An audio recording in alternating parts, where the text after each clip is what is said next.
السلام علیکم ورحمۃ اللہ وبرکاتہ۔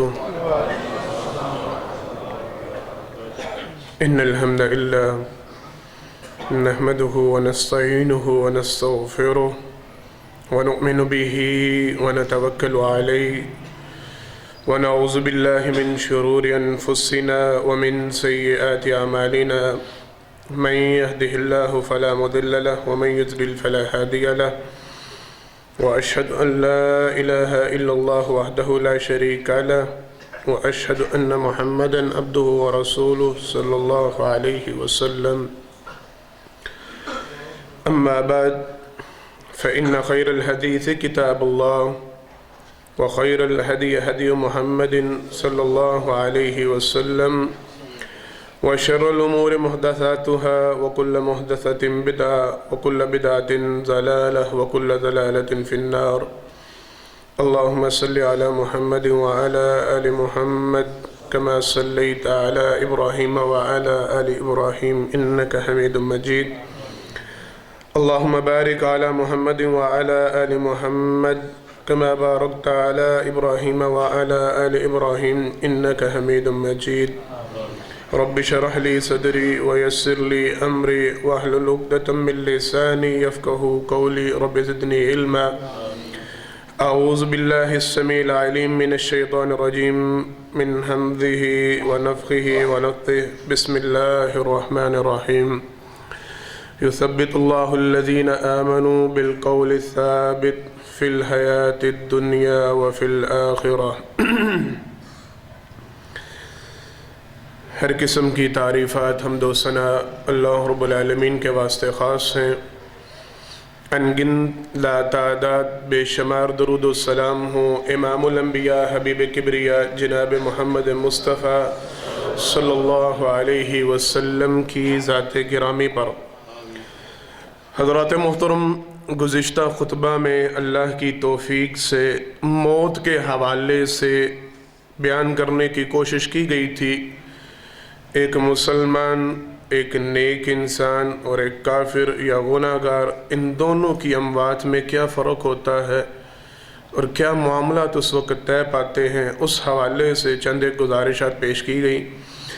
آج انشاءاللہ العزیز اسی بات کی اگلی منزل یعنی قبر کی طرف ایک مسلمان کو جب لے کے جایا جاتا ہے، قبر کے اندر اس کے کیا حالات اور واقعات ہوتے ہیں، قرآن و حدیث کے حوالے سے اس کے متعلق کیا رہنمائی ملتی ہے، اور ایک کافر یا برا انسان جب اس کی موت واقع ہونے کے بعد اس کو قبر کی طرف لے کے جایا جاتا ہے، قبر کے اندر اس کے ساتھ کیا معاملات ہوتے ہیں، اس حوالے سے چند ایک گزارشات کو پیش کرنا ہے. میری التجا اور گزارش ہے، بڑی توجہ کے ساتھ، بڑے انہماک کے ساتھ ساری گفتگو کو سنیے گا. انشاءاللہ العزیز صرف واقعات اور وہاں کے معاملات سنانا مقصد نہیں، انشاءاللہ اس میں اصلاح کے بے شمار پہلو ہیں، اور ہم سب نے اس ارادے کے ساتھ اس بات کو سنانا ہے کہ جو اصلاح کا پہلو ملے گا اس پہ عمل کرنا ہے انشاءاللہ. حضرات محترم، سرور کائنات صلی اللہ علیہ وسلم کی حدیث مبارکہ ہے، مشہور حدیث ہے. سرور کائنات صلی اللہ علیہ وسلم نے فرمایا، جب ایک نیک بندہ، ایک مومن بندہ، اس کی موت واقع ہو جاتی ہے، دنیا سے رخصت ہوتا ہے، آپ صلی اللہ علیہ وسلم نے فرمایا وہ چیخ چیخ کر کہتا ہے، قدمونی قدمونی، مجھے جلدی جلدی لے کر چلو، مجھے جلدی جلدی میری آخرت کی طرف، میری منزل کی طرف، میری قبر کی طرف لے کے چلو مجھے میرے انجام. کیوں؟ آپ صلی اللہ علیہ وسلم کے فرمان کے مطابق جنت کی بشارتیں اسے اس کی موت کے وقت مل چکی ہوتی ہیں. اللہ کی طرف سے رضامندی، اللہ کی طرف سے خوشنودی، اللہ کی طرف سے بشارتیں اس وقت اس کو مل چکی ہوتی ہیں. اسے اپنا آخری انجام بڑا پیارا، بڑا شاندار نظر آ رہا ہوتا ہے. اللہ ہم سب کا ایسا انجام فرمائے. وہ کہہ رہا ہوتا ہے اپنی زبان سے، سرور کائنات صلی اللہ علیہ وسلم نے فرمایا، تمہارے علاوہ، جن و انس کے علاوہ ساری مخلوقات اس کی زبان سے نکلنے والے الفاظ سن رہی ہوتی ہیں. آپ صلی اللہ علیہ وسلم نے فرمایا، اللہ کی قسم اگر جن و انس میں سے اسے کوئی سن لے تو وہ اس کی شدت کو برداشت نہ کر پائے، بے ہوش ہو جائے. اس وقت ایسی آواز ہوتی ہے. فرمایا نبی کریم صلی اللہ علیہ وسلم نے وہ چیخ چیخ کے کہہ رہا ہوتا ہے مجھے لے کے چلو، مجھے لے کے چلو۔ دوسری طرف جب کوئی کافر یا کوئی بدکار شخص دنیا سے جاتا ہے، آپ صلی اللہ علیہ وسلم نے ارشاد فرمایا وہ کیا رہتا ہے، یا ویلتا این تذہبون، ہلاکت و بربادی ہو تمہارے لیے، مجھے کدھر لے کے جا رہے ہو، مجھے کیوں لے کے جا، روک دو مجھے، ادھر ہی رکھ دو، چھوڑ دو۔ اسے اپنا آخری انجام نظر آ رہا ہوتا ہے کہ میرے ساتھ وہاں پہ کیا ہونے والا ہے۔ اللہ کی طرف سے سارے عذاب، ساری وعیدیں اسے اس کی موت کے وقت سنا دی گئی ہوتی ہیں، وہ اسی وقت چیخ اور چلا رہا ہوتا ہے۔ آپ صلی اللہ علیہ وسلم نے فرمایا اس کے چیخنے کی شدت ایسی ہوتی ہے کہ اگر کوئی جن و انس سن لے، فرمایا برداشت نہ کر پائے، بے ہوش ہو جائے۔ حضرات محترم، قبر میں لے کے جب پہنچا جاتا ہے، قبر میں دفنایا جاتا ہے، میں نے اصل موضوع کی طرف چونکہ آنا ہے، وہ باتیں بیان کرنا زیادہ مقصود ہے کہ جن سے انشاءاللہ ہماری اصلاح کا کوئی پس منظر نکلتا ہو۔ اس میں اب روایتیں بہت زیادہ ہیں، آپ صلی اللہ علیہ وسلم نے مکمل تفصیل سے سارے حالات و واقعات بیان فرمائے ہیں۔ قبر میں دفنانے کے بعد سرور کائنات صلی اللہ علیہ وسلم نے فرمایا مردہ وہاں پہ قدموں کی چاپ کو سنتا ہے، لوگوں کے واپس پلٹنے کی آواز کو سنتا ہے۔ آپ صلی اللہ علیہ وسلم نے فرمایا وہاں پہ پھر منکر نکیر کا ظہور ہوتا ہے۔ اس سے پہلے ذرا میں قبر کے حوالے سے چند ایک باتیں پیش کرنا چاہتا ہوں، پھر ہم اس کے اندر کے حالات پہ جائیں گے۔ جناب برا بن عازب رضی اللہ تعالیٰ عنہ بیان فرماتے ہیں ہم نبی کریم صلی اللہ علیہ وسلم کے ساتھ ایک ساتھی، ایک مسلمان ہمارا بھائی فوت ہوا، ہم اسے دفنانے کے لیے گئے۔ کہتے ہیں سرور کائنات صلی اللہ علیہ وسلم اس ساتھی کی قبر کے اوپر بیٹھ کے آپ صلی اللہ علیہ وسلم نے رونا شروع کیا، اور اس قدر زاروں کے تار سرور کائنات صلی اللہ علیہ وسلم روتے رہے کہ قبر کی مٹی گیلی ہونا شروع ہو گئی۔ کہتے ہیں سرور کائنات صلی اللہ علیہ وسلم نے ہچکیاں بن گئیں۔ آپ صلی اللہ علیہ وسلم نے توقف فرمایا اور فرمایا اے لوگو اس آخرت کی پہلی منزل کے لیے تیاری کر لو، لوگو اس آخرت کی پہلی منزل کے لیے تیاری کر لو۔ کہتے ہیں سرور کائنات صلی اللہ علیہ وسلم نے توجہ، آپ صلی اللہ علیہ وسلم ہمیں عذاب قبر سے محفوظ رہنے کے لیے دعائیں اس طرح یاد کرواتے تھے جیسے قرآن مجید آپ صلی اللہ علیہ وسلم نے ہمیں یاد کروایا۔ اتنی ازبر سرور کائنات صلی اللہ علیہ وسلم نے ہمیں عذاب قبر سے محفوظ رہنے کے لیے دعائیں یاد کروا رکھی تھی۔ جناب عثمان بن عفان رضی اللہ تعالیٰ عنہ بشارتیں آپ صلی اللہ علیہ وسلم کی دو بیٹیاں ان کے عقد میں نبی کریم صلی اللہ علیہ وسلم سے بیشتر مرتبہ جنت کی بشارتیں سن رکھی ہیں، اس کے باوجود یہ حال ہے۔ بتلایا جاتا ہے قبر کے اوپر جب آتے، قبرستان سے جب گزر ہوتا، قبر کے اوپر کھڑے ہو کے رونا شروع کرتے، اس قدر روتے داڑھی ان کی تر ہو جاتی۔ لوگ کہا کرتے تھے عثمان آپ ذوالنورین ہیں، آپ ذوالنورین ہیں۔ آپ صلی اللہ علیہ وسلم کی دو بیٹیاں آپ کے عقد میں آئی ہیں، آپ صلی اللہ علیہ وسلم نے بیشتر مرتبہ آپ کو جنت کی بشارتیں دی رکھی ہیں، آپ کیوں پریشان ہوتے ہیں؟ جناب عثمان آگے سے بیان کیا کرتے تھے اللہ کی قسم میں نے سرور کائنات صلی اللہ علیہ وسلم کی زبان رسالت سے یہ بات سن رکھی ہے، یہ قبر آخرت کی منزلوں میں سے پہلی منزل ہے۔ سرور کائنات صلی اللہ علیہ وسلم نے ارشاد فرمایا تھا جو اس پہلی منزل میں کامیاب ہو گیا وہ آگے کی ساری منزلوں میں کامیاب ہو جائے گا، جو اس پہلی منزل پہ پکڑا گیا وہ آگے ساری منزلوں پہ پکڑا جائے گا، اس کی ساری منزلیں خراب ہو جائے گی۔ میں اس وجہ سے جب قبر کے اوپر آتا ہوں مجھے رونا آتا ہے کہ پتہ نہیں میری یہ پہلی منزل آسان ہے یا اللہ نہ کرے مشکل ہے۔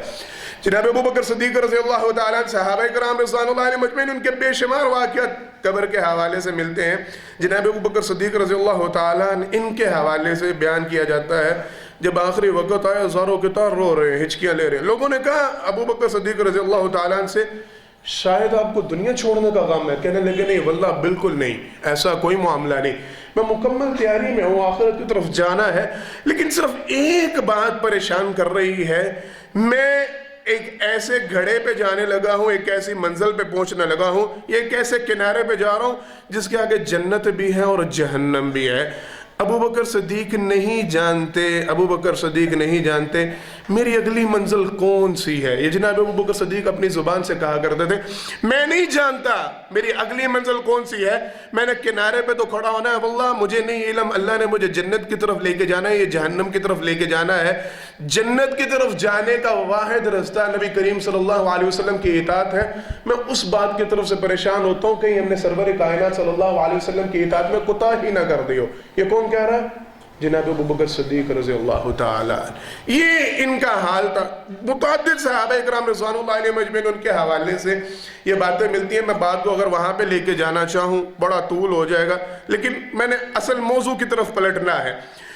ماجی عائشہ رضی اللہ تعالیٰ عنہ بیان فرماتی ہیں، میں گھر میں تھی، میرے پاس ایک یہودی عورت یہودن آئی، آگے مجھے کہنے لگی مجھے کچھ کھانے کے لیے دو۔ کہتی ہے میں نے اسے کھانے کے لیے دیا تو مجھے دعا دینے لگی، اللہ تمہیں عذاب قبر سے اور فتنہ دجال سے، عذاب قبر سے اور فتنہ دجال سے محفوظ فرما۔ کہتی ہے میں رک گئی، میں نے کہا میں نے یہ بات پہلے نہیں سنی، رکو بیٹھو، سرور کائنات صلی اللہ علیہ وسلم آتے ہیں، ان سے پوچھ کے میں تمہیں جانے دوں گی۔ کہتی ہے جناب محمد مصطفیٰ صلی اللہ علیہ وسلم آئے، میں نے سوال کیا اللہ کے پیغمبر صلی اللہ علیہ وسلم یہ یہودی عورت ہے، یہودن ہے، یہ کہتی ہے کہ قبر کے اندر فتنہ برپا ہوگا، اس نے مجھے دعا دیا اللہ تمہیں فتنہ قبر سے اور فتنہ دجال سے نجات دے، کیا اس کی حقیقت ہے؟ ہم قبروں میں بھی آزمائے جائیں گے؟ سرور کائنات صلی اللہ علیہ وسلم کی دو روایتیں، ایک روایت کے الفاظ ہیں، کہتی ہیں ہم نے انتظار کیا وحی کا، دوسری روایت ہے کہتے ہیں سرور کائنات صلی اللہ علیہ وسلم نے فرمایا ہاں اللہ کی طرف سے مجھے یہ بتلایا گیا ہے کہ قبر کے اندر مسلمانوں کے اوپر فتنہ نازل ہوگا، آزمائش ہوگی، اور وہ آزمائش آپ صلی اللہ علیہ وسلم نے فرمایا فتنہ دجال کے قریب تر ہوگی، اتنا اشد فتنہ، اتنا سخت فتنہ ہوگا کہ وہ فتنہ دجال کے برابر فتنہ ہوگا۔ ماں جی عائشہ فرماتی ہے میں نے سرور کائنات صلی اللہ علیہ وسلم کو اس کے بعد جب بھی دیکھا، آپ صلی اللہ علیہ وسلم کی میں نے کوئی ایسی نماز نہیں دیکھی جس میں سرور کائنات صلی اللہ علیہ وسلم قبر کے فتنے سے پناہ نہیں مانگا کرتے تھے۔ ہر نماز میں سرور کائنات صلی اللہ علیہ وسلم قبر کے فتنہ سے اس کے عذاب سے پناہ مانگتے تھے۔ ایک اگلی حدیث اور پھر موضوع کی طرف آگے آنا ہے انشاءاللہ۔ سرور کائنات صلی اللہ علیہ وسلم ایک قافلے کے ساتھ روانہ ہے، صحابہ کرام رضوان اللہ علیہ مجمعین بیان فرماتے ہیں آپ صلی اللہ علیہ وسلم خچر پہ سوار تھے، سرور کائنات صلی اللہ علیہ وسلم کا خچر اچانک بدکنا شروع ہوا، قریب تھا ہم خوف زدہ ہو گئے کہ کہیں یہ خچر سرور کائنات صلی اللہ علیہ وسلم کو گرا نہ دے، وہ اس قدر بری طرح ہانپ رہا تھا یا وہ بدک رہا تھا۔ کہتے ہیں سرور کائنات صلی اللہ علیہ وسلم کی نگاہ پڑی تو سامنے 4-5 قبریں تھیں۔ آپ صلی اللہ علیہ وسلم نے فرمایا، اپنے صحابہ کرام رضوان اللہ علیہ مجمعین جو ساتھ تھے ان سے سوال کیا تم میں سے کوئی شخص جانتا ہے یہ کن کی قبریں ہیں؟ ایک ساتھی کہنے لگے اللہ کے پیغمبر صلی اللہ علیہ وسلم مجھے پتا ہے یہ کون لوگ ہیں اور کن کی قبریں ہیں۔ آپ صلی اللہ علیہ وسلم نے فرمایا مجھے بتلاؤ ان کا آخری انجام کیا تھا، کس حالت میں دنیا سے گئے؟ وہ کہنے لگے کہ یہ شرک کی حالت میں دنیا سے گئے ہیں، مشرک تھے اور مشرک ہی مر چکے ہیں۔ آپ صلی اللہ علیہ وسلم نے فرمایا حدیث کے الفاظ، اللہ کی قسم اگر مجھے اس بات کا ڈر اور خوف نہ ہوتا، توجہ کے ساتھ، اگر مجھے اس بات کا ڈر اور خوف نہ ہوتا کہ تم لوگ گھبرا کے اپنے مردوں کو دفنانا نہ چھوڑ دو، اللہ کی قسم میں اللہ سے دعا کرتا تمہیں قبر کے عذاب کو سنایا جاتا جو میں محمد صلی اللہ علیہ وسلم اس وقت سن رہا ہوں۔ ان کو قبر کے اندر جو جو عذاب اس وقت ہو رہا ہے، اگر مجھے مردوں تمہیں اس بات کا ڈر نہ ہوتا ہے کہ تم اس خوف سے، اس ڈر سے اپنے مردے دفنانا چھوڑ دو گے، میں اللہ سے التجا کرتا ہوں تمہیں یہ عذاب قبر سنایا جائے جو اس وقت میں محمد صلی اللہ علیہ وسلم، یعنی اس قدر شدید قسم کا عذاب ان کے اوپر نازل ہو رہا ہے۔ آپ صلی اللہ علیہ وسلم نے فرمایا تم سن لو تو تم مردے دفنانا چھوڑ دو۔ یہ عذاب قبر کے حوالے سے باتیں۔ حضرات محترم، سرور کائنات صلی اللہ علیہ وسلم کی وضاحت اب سن لیجئے۔ فرمایا نبی کریم صلی اللہ علیہ وسلم نے ہر بندہ جب قبر کے اندر اتارا جاتا ہے، روایت کے الفاظ ہیں، آپ صلی اللہ علیہ وسلم نے فرمایا قبر میں ڈال دے، ساتھ ہی سب سے پہلے قبر اس بندے کو دبوچتی ہے۔ یہ معاملہ ہر بندے کے ساتھ ہوتا ہے، نیک ہو، مومن ہو، کافر ہو، بد ہو، ہر بندے کو قبر ایک دفعہ جسم اس کا دبوچتی ہے۔ حضرت سعد رضی اللہ تعالیٰ عنہ، سعد بن معاذ رضی اللہ تعالیٰ عنہ، ان کے حوالے سے حدیث مبارکہ ملتی ہے۔ یاد رکھیے گا یہ سعد بن معاذ رضی اللہ تعالیٰ عنہ وہ ہیں، اللہ اکبر، سرور کائنات صلی اللہ علیہ وسلم نے جب ان کا جنازہ اٹھایا، صحابہ کرام رضوان اللہ علیہ مجمعین بیان فرماتے ہیں ہم نے محسوس کیا تھا کہ سعد کا جنازہ بڑا ہی ہلکا تھا۔ ہم نے سوال کیا اللہ کے پیغمبر صلی اللہ علیہ وسلم سعد کا جنازہ اٹھانے میں بڑا ہلکا ہے، اس کی کیا وجہ ہے؟ آپ صلی اللہ علیہ وسلم نے فرمایا 70,000 فرشتہ آج آسمان سے نازل ہوا ہے جنہوں نے سعد کے جنازے کو کندھا دے رکھا ہے، تمہیں اس لیے سعد کے جنازے کا وزن محسوس نہیں ہوتا۔ کہتے ہیں سرور کائنات صلی اللہ علیہ وسلم کو ہم نے دیکھا، آپ صلی اللہ علیہ وسلم ایڑیاں اٹھا اٹھا کے چلتے تھے۔ ہم نے عرض کی اللہ کے پیغمبر صلی اللہ علیہ وسلم یہ معاملہ کیوں ہے؟ سرور کائنات صلی اللہ علیہ وسلم نے فرمایا تم ان فرشتوں کو نہیں دیکھتے جن کو میں محمد صلی اللہ علیہ وسلم دیکھتا ہوں جو سعد کے جنازے میں شرکت کرنے کے لیے آئے۔ اللہ اکبر۔ سرور کائنات صلی اللہ علیہ وسلم نے فرمایا سعد جب اس دنیا سے رخصت ہوئے ہیں تو آج اللہ کا عرش ہلا ہے، یہ سعد اس قدر عظیم بندہ دنیا سے گیا ہے۔ فرماتے ہیں صحابہ کرام رضوان اللہ علیہ مجمعین جب سعد رضی اللہ تعالیٰ ان کو دفنایا گیا، سرور کائنات صلی اللہ علیہ وسلم سبحان اللہ سبحان اللہ سبحان اللہ پڑھ رہے تھے۔ اچانک آپ صلی اللہ علیہ وسلم کے چہرے کا رنگ متغیر ہوا۔ آپ صلی اللہ علیہ وسلم نے بآواز بلند اللہ اکبر کہنا شروع کیا، اور پھر سرور کائنات صلی اللہ علیہ وسلم دوبارہ سبحان اللہ کہنے لگے۔ صحابہ نے عرض کیا اللہ کے پیغمبر صلی اللہ علیہ وسلم یہ کیا معاملہ ہے؟ آپ پہلے سبحان اللہ کہہ رہے تھے، پھر اللہ اکبر کہا، پھر سبحان اللہ، ہمیں ذرا تفصیل بتلائیے۔ سرور کائنات صلی اللہ علیہ وسلم نے فرمایا میں نے یہ منظر دیکھا ہے جب سعد کی میت کو قبر میں اتارا جا رہا تھا، قبر 70 ہاتھ گنا وسیع ہوتی چلی جا رہی تھی، سعد کے لیے وسعت اس میں آتی جا رہی تھی۔ فرمایا پھر جب سعد کی میت کو رکھ دیا گیا، قبر نے سعد کے جسم کو دبوچا، اس کو ایک دفعہ جکڑا۔ آپ صلی اللہ علیہ وسلم نے فرمایا میں نے پریشان ہو کے اللہ اکبر کہنا شروع کیا۔ فرمایا پھر قبر نے دوبارہ وسعت اختیار کرنی شروع کی۔ اب مفسرین ان کی بعض رائے ہے، بعض کا یہ کہنا ہے کہ یہ قبر کا زمین کا سعد کے ساتھ پیار تھا رضی اللہ تعالیٰ، کہ زمین نے ایک دفعہ سعد کے جسم کو مس کرنا چاہا تھا، ان کو ٹچ کرنا چاہا تھا، اس لیے ان کے جسم کو جکڑا۔ سرور کائنات صلی اللہ علیہ وسلم کی حدیث مبارکہ میں وضاحت، آپ صلی اللہ علیہ وسلم نے فرمایا اگر کوئی شخص قبر کے دبوچنے سے بچ سکتا تو وہ سعد ضرور ہوتے، کہ سعد کے جسم کو قبر نہ دبوچتی۔ ہاں یہ دبوچنا الگ قسم کا، مومن بندہ نیک بندہ اس کو اس دبوچنے کی تکلیف نہیں ہوگی، اس کو ایذا نہیں پہنچے گی۔ کافر آپ صلی اللہ علیہ وسلم نے فرمایا قبر اس کو اس درجہ تک دبوچے گی، حدیث کے الفاظ آپ صلی اللہ علیہ وسلم نے فرمایا جس طرح یہ انگلیوں میں داخل ہو رہی ہیں، فرمایا قبر اس قدر زور سے دبوچے گی کہ اس کی ایک طرف کی پسلیاں دوسری طرف کی پسلیوں میں ایسے گھس جائے گی۔ اس قدر شدت کے ساتھ قبر اس بندے کو، یہ قبر میں اترتے ہی پہلا کام دبوچے گی۔ آپ صلی اللہ علیہ وسلم نے فرمایا منکر نکیر آئیں گے، دفنا دیا جائے گا، لوگ واپس پلٹیں گے، مردہ آوازوں کو سنے گا، لوگوں کے جانے کی آوازوں کو۔ اللہ اکبر۔ جو مومن بندہ ہوگا، نیک بندہ ہوگا، اب ذرا اس کا حال پہلے سن لیں اور نتیجے اخذ کرتے جائیں ساتھ ساتھ انشاءاللہ۔ فرمایا نبی کریم صلی اللہ علیہ وسلم نے منکر نکیر آئیں گے، اللہ اکبر، پہلا معاملہ جس وقت یہ اتریں گے اس بندے کو چاہے وہ کسی وقت دفنایا جائے، یہاں سے بات ذرا قابل توجہ شروع ہونے لگی ہے۔ فرمایا جہاں سے بھی جس وقت بھی دفنایا جائے اس کو مردے کو وہ منظر دکھایا جاتا ہے کہ سورج غروب ہو رہا ہے، وہ یہ منظر دیکھتا ہے کہ بس دن کا اختتام ہوا۔ کیا ہوا؟ مغرب کی نماز کا وقت ہوا۔ توجہ اب ذرا کرنی ہے۔ آپ صلی اللہ علیہ وسلم نے فرمایا منکر نکیر آتے ہیں، یہ سب کے لیے ایک جیسے، ان کی شکل حیت ہیبت سب کے لیے ایک جیسی، وہ مومن ہے، وہ کافر ہے، وہ نیک ہے، وہ بد ہے، ان کی شکل و صورت میں تبدیلی نہیں آتی۔ جس طرح پہلے موت کے فرشتے مومن کے لیے اچھی صورت میں اور اس کے لیے بری صورت میں، کافر کے لیے یا بدکار کے لیے، یہ ایک ہی صورت، کیسی صورت؟ آپ صلی اللہ علیہ وسلم نے فرمایا انتہائی سیاہ چہرے والے، انتہائی بدی صورت والے۔ آپ صلی اللہ علیہ وسلم کی حدیث کے الفاظ، ان کے دانت ایسے ہیں فرمایا جس طرح گائے کے سینگ ہوتے ہیں۔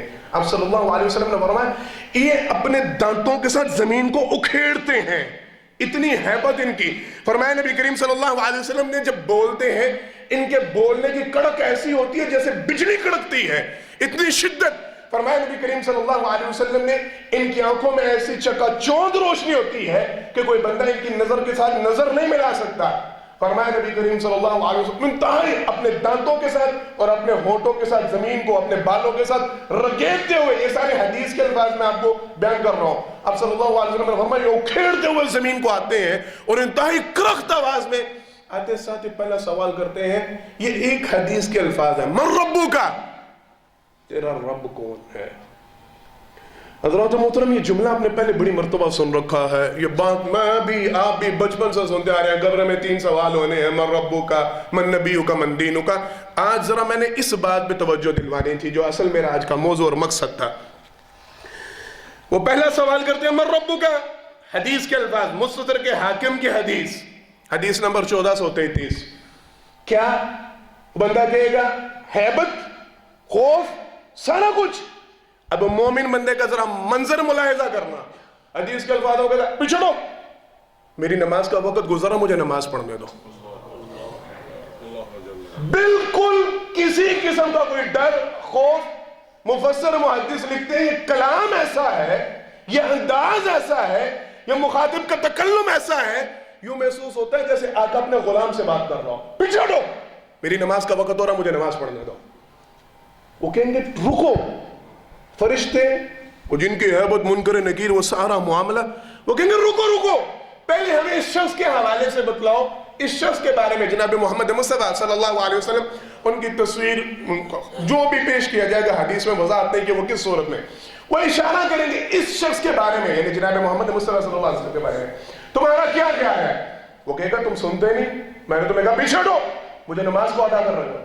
وہ کہیں گے کر لینا، رکو تو صحیح، پہلے ہمارے سوال کا جواب۔ وہ پوچھے گا کیا کس کے متعلق پوچھتے ہو؟ وہ کہیں گے جناب محمد مصطفیٰ صلی اللہ علیہ وسلم، ان کے حوالے سے تمہارا کیا خیال ہے، تمہاری کیا رائے ہے، تم کیا جانتے ہو؟ وہ پھر کہے گا، یہ تیسری مرتبہ کہے گا پیچھے ہٹ جاؤ، میں تمہارے سوالوں کا جواب دوں گا، پہلے میری نماز کا وقت نکل چلا، مجھے نماز ادا کرنے دو۔ وہ پھر چوتھی مرتبہ اسے کہیں گے اللہ کے بندے پہلے ہمیں ہمارے سوالوں کا جواب دے لے، پھر پڑھتا نہیں نماز۔ وہ پھر کہے گا یہ جناب محمد مصطفیٰ صلی اللہ علیہ وسلم ہے، ہمارے پیغمبر ہیں، ہمارے نبی ہیں۔ پہلا سبق آج کے موضوع کے حوالے سے، سارے خوف، ساری شدتیں، سارے غم، سارا معاملہ وہیں کا وہیں رہ جائے گا جو بندہ نمازی ہوگا۔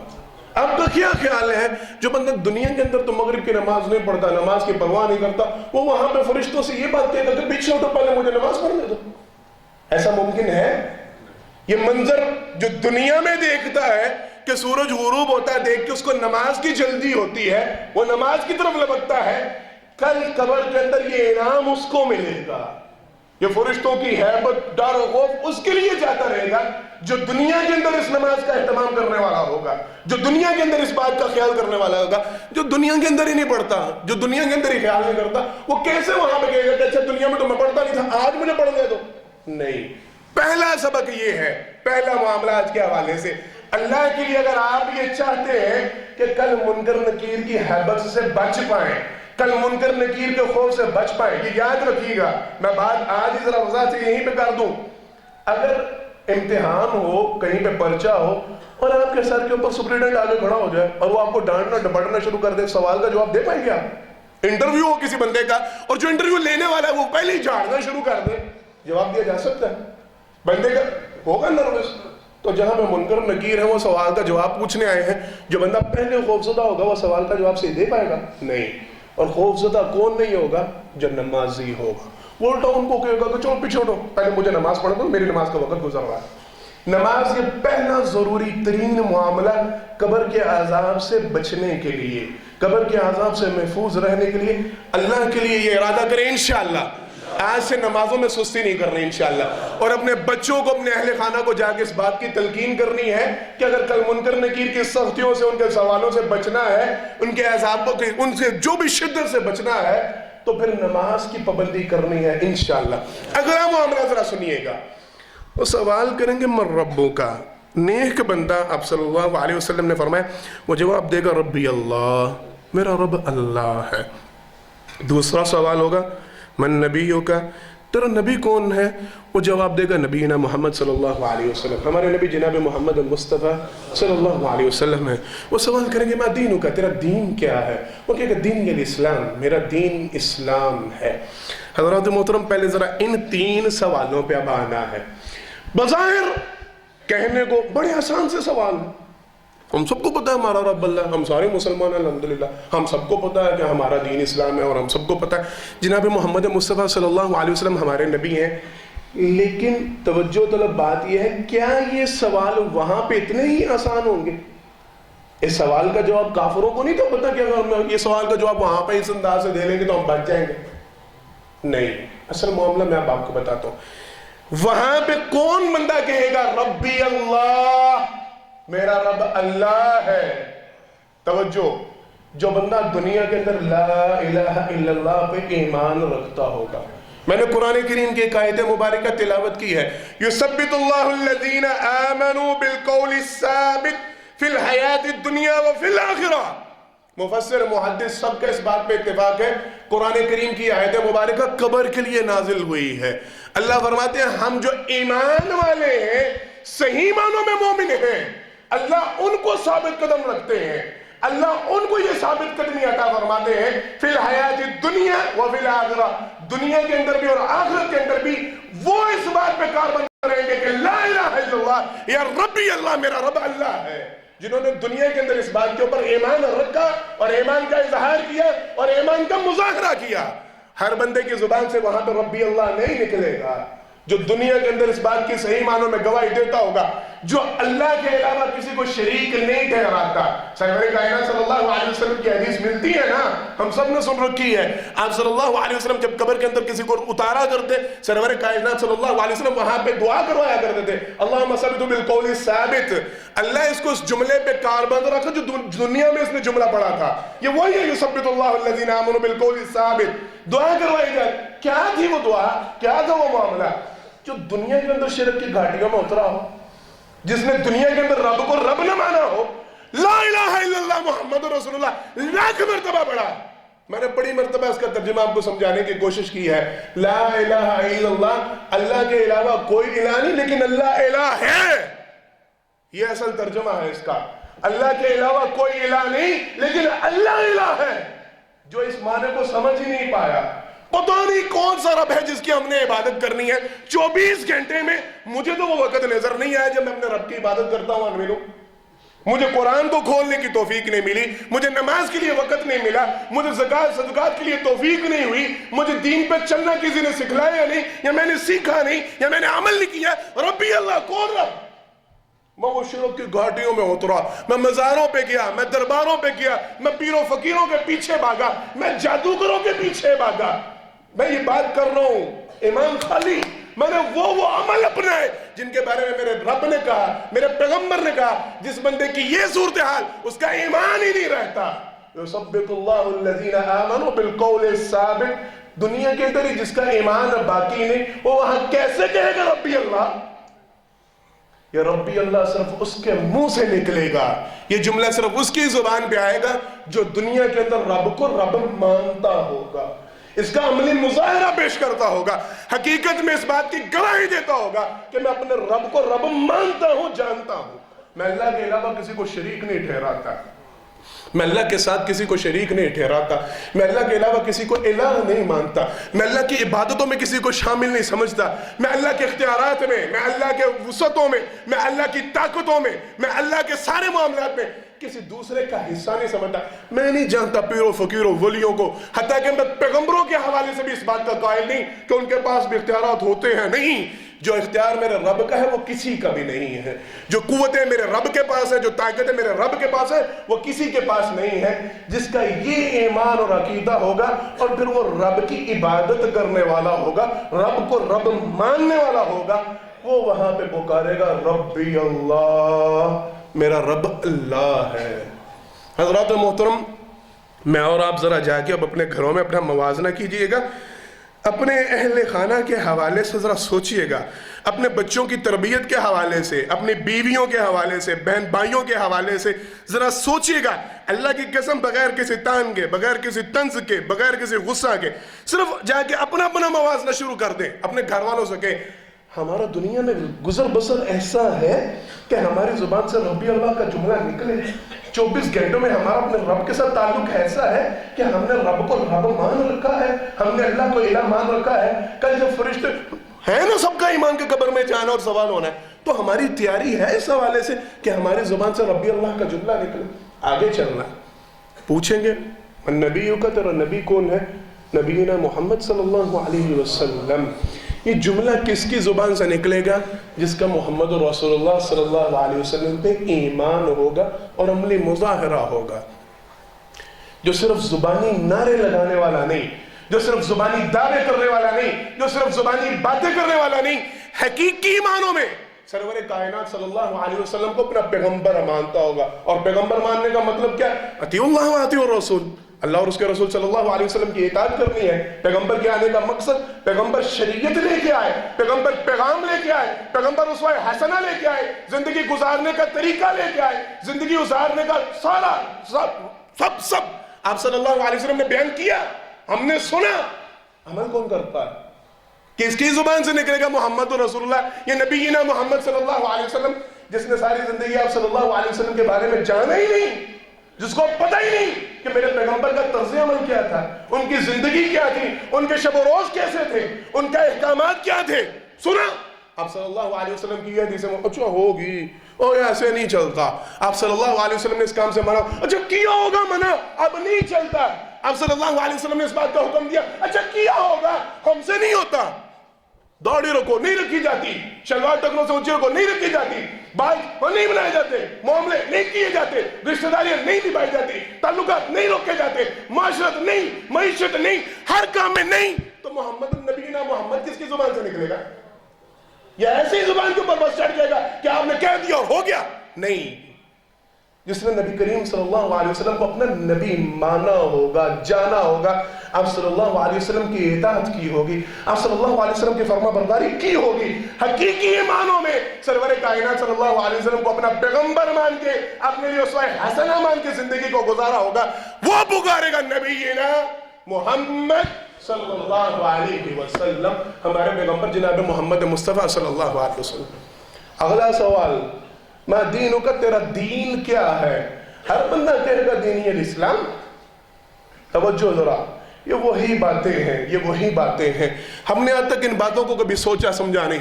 رہنا سہنا، اسلوب، رنگ ڈھنگ سب ہمارے یہودیوں سے مشابہ ہیں. کوئی باہر گزرتا گلی میں معذرت کے ساتھ سڑک پہ چلتا کوئی پہچان نہیں سکتا یہ بندہ شکل سے مسلمان لگتا ہے؟ نہیں. کہاں سے کوئی مسلمانی اس میں ٹپک رہی ہے؟ تمہیں اس کی داڑھی نظر آئی ہے؟ نہیں. تمہیں اس کے لباس مسلمانوں جیسا؟ نہیں. تمہیں اس کا طرز تکلم مسلمانوں جیسا؟ نہیں. تمہیں اس کی عادات مسلمانوں جیسی؟ نہیں. تو مسلمان کا ہے؟ دین کس چیز کا اس نے اسلام نام کس چیز کا رکھا؟ کون سی بلا ہے اسلام اس کے لیے؟ میری بات سمجھ رہے ہیں؟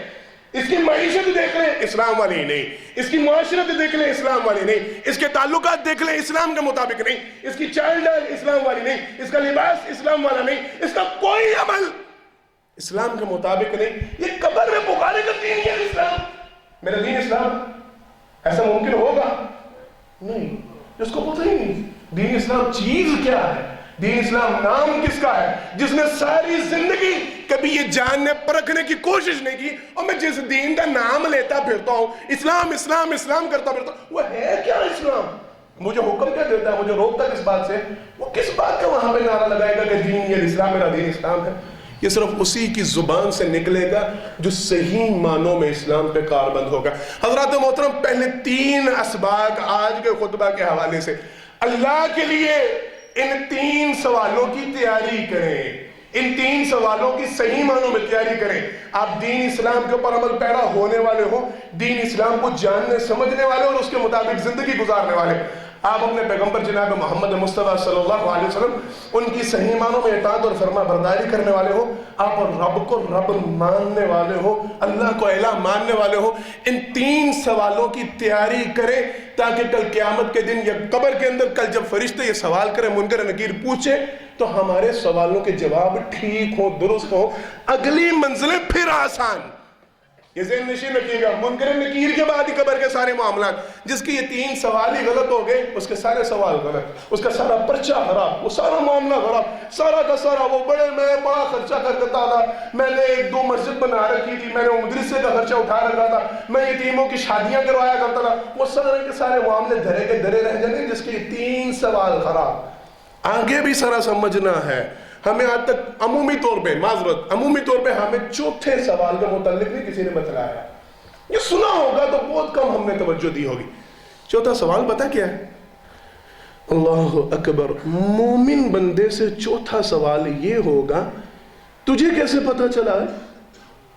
سنیے گا توجہ، حدیث کے الفاظ. آپ صلی اللہ علیہ وسلم نے فرمایا فرشتے پوچھیں گے کیف ادرکتا، تجھے کس نے بتایا کہ تیرا رب اللہ ہے، تیرا نبی جناب محمد مصطفیٰ صلی اللہ علیہ وسلم ہے، تیرا دین اسلام، یہ تجھے ساری باتیں بتائی کس نے؟ توجہ. وہ کہے گا تلیت کتاب اللہ، میں نے اللہ کی کتاب کی تلاوت کی ہے. آمنت بہ وصدقتہ، میں اس کے اوپر ایمان لایا تھا اور اس کی تصدیق کی تھی. مجھے اللہ کی کتاب نے سب کچھ بتلایا ہے کہ میرا رب اللہ ہے، میرا نبی جناب محمد مصطفیٰ صلی اللہ علیہ وسلم ہے، اور میرا دین اسلام ہے. یہ کون کہے گا؟ مومن بندہ. تجھے کس نے بتلایا؟ مجھے سب کچھ کس نے بتلایا؟ اس قرآن میں نے اس قرآن کریم کی تلاوت کی تھی، مجھے اس قرآن نے سب کچھ سکھلایا ہے، مجھے اس قرآن نے سب کچھ بتلایا۔ اب موازنہ میں نے اس بات کو زیادہ نہیں پھیلانا، موازنہ آپ اپنے گھروں میں جا کے کیجئے گا۔ میرا الحمدللہ اس قرآن کے ساتھ ایسا شغف ہے، میرے اس قرآن کی تلاوت کے ساتھ، اس قرآن کو سمجھنے کے ساتھ، اس کے اوپر عمل کرنے کے ساتھ ایسا تعلق بنا ہوا ہے کہ یہ قرآن مجھے بتاتا ہے کہ میرا رب کون ہے، میرا نبی کون ہے اور میرا دین کون سا ہے نا۔ ہمارا تعلق قرآن کے ساتھ ایسا، ہمارے بچوں کا تعلق قرآن کے ساتھ ایسا ہے۔ آج جانا ہے جی، سب نہیں جانا، دنیا سے سارے جا رہے ہیں، ہر ایک نے جانا، قبر میں ہر ایک نے رات کو، جو رات قبر میں ہے وہ باہر نہیں آنی۔ اللہ کے بندے کہہ تو رہے ہو، یہ تیاری ہے، ان سوالوں کی اس پرچے کی تیاری کر رکھی ہے۔ بچوں کو بڑا ڈانٹتے ڈپٹتے ہیں، اس صبح تمہارا پیپر ہے، تم پھرنے پہ لکھے ہو، تم گھوم رہے ہو، سیر کر رہے ہو، فلاں کے گھر جان، شرم نہیں؟ تیاری کس نے کرنی؟ اس کی تیاری کس نے کرنی ہے؟ یہ کتاب مل رکھی ہے، یہ اللہ نے آج سے 1450 سال پہلے ان 3 سوالوں کی تیاری کے لیے کتاب اتار رکھی ہے۔ ہم تیاری کر رہے ہیں نا، ہم نے اس کتاب کو کھول کے نہیں دیکھا، ہم نے اس کتاب کو پڑھا نہیں، ہم نے اس کتاب کو سمجھا نہیں، ہم نے اس کتاب کو پڑھا نہیں۔ داڑھی کے بال سفید، سر کے بال سفید، آج تک ہمیں یہ نہیں پتا چل سکا اس قرآن میں ہے کیا، تو تیاری کیسی ہے؟ سمجھ رہے ہیں اس بات کو؟ مومن بندہ کل وہاں پہ کہے گا میں اس کتاب کو سمجھتا تھا، اس کی تلاوت کرتا تھا، اس میں ایمان رکھتا تھا، اس کی تصدیق کرتا تھا، مجھے اس کتاب نے بتلایا میرا رب اللہ ہے، میرا نبی جناب محمد مصطفیٰ صلی اللہ علیہ وسلم ہے، میرا دین اسلام ہے، یہ سب کچھ مجھے میرے قرآن نے سکھلایا۔ اور جس کا قرآن کے ساتھ ہی تعلق کوئی نہیں، جس کا قرآن کو وہ رمضان جس میں کھولا اور ورگردانی کر کے رکھ دینا، وہ اس کی تیاری ہوگی مکمل۔ 5 اسباق آج کے خطبہ کے۔ پہلا سبق تھا نماز کا، جو نماز ادا کرنے والا ہوگا منکر نکیر کی وحشت سے بچ پائے گا، جو اللہ کو صحیح معنوں میں رب ماننے والا ہوگا وہ اللہ کا اس دن جواب دے گا کہ ربی اللہ، جو سرور کائنات صلی اللہ علیہ وسلم کی صحیح معنوں میں اطاعت کرنے والا ہوگا وہ کہے گا نبینا محمد، جو صحیح معنوں میں دین اسلام پہ کاربند ہوگا وہ کہے گا دین الاسلام۔ اور 5واں سبق یہ ہے، جو بندہ اس قرآن کریم کو سمجھتا ہوگا، جانتا ہوگا، اس کے اوپر عمل کرتا ہوگا، اس کو پڑھتا ہوگا، اس کے مطابق زندگی کو ڈھالتا ہوگا، وہ بندہ وہاں پہ کہے گا مجھے یہ سارا کچھ پتا چلا تو میرے رب کی کتاب سے پتا چلا ہے۔ اب ہاتھ اٹھائیں سارے انشاءاللہ، یہ 5 باتیں اپنائیں گے انشاءاللہ، ان 5 باتوں کا اہتمام کریں گے، قبر کی یہ تیاری کر کے رکھیں گے ہم انشاءاللہ۔ آئندہ نماز میں سستی نہیں ہوگی انشاءاللہ، اللہ کو صحیح معنوں میں الہ مانیں گے، آپ صلی اللہ علیہ وسلم کی صحیح معنوں میں اطاعت کریں گے انشاءاللہ، ہم دین اسلام کو دین سمجھ کر اس میں عمل پیرا ہوں گے انشاءاللہ، قرآن کریم کے لیے روزانہ کی بنیاد پہ وقت نکالیں گے انشاءاللہ۔ اگر ہمارا یہ عمل رہا انشاءاللہ، ہم کل آخرت کے دن، کل قیامت کے دن، اس کے آنے سے پہلے قبر میں ہم ان سارے سوالوں کے جواب انشاءاللہ درست دے پائیں گے۔ اللہ سے دعا اللہ مجھے اور آپ کو جو کہا جو اس پر عمل کرنے کی توفیق عطا فرمائے۔ آخر دعوانا الحمدللہ رب العالمین۔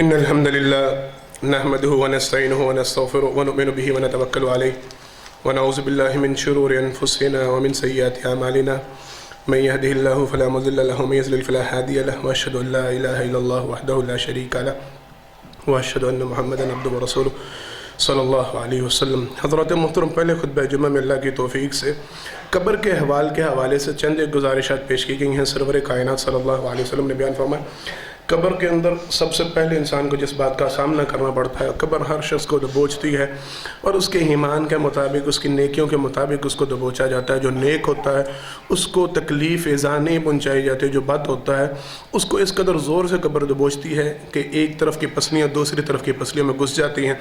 اس کے بعد منکر نکیر آتے ہیں، انتہائی وحشت ناک، انتہائی خوفناک شکل و صورت کے فرشتے وہ آ کے بندے سے سوال کرتے ہیں۔ 4 سوال بنیادی طور پہ کیے جاتے ہیں۔ پہلا سوال ہوتا ہے من ربک کا، دوسرا سوال من نبیک کا، تیسرا سوال ما دینک کا، اور چوتھا سوال کیف ادرکت۔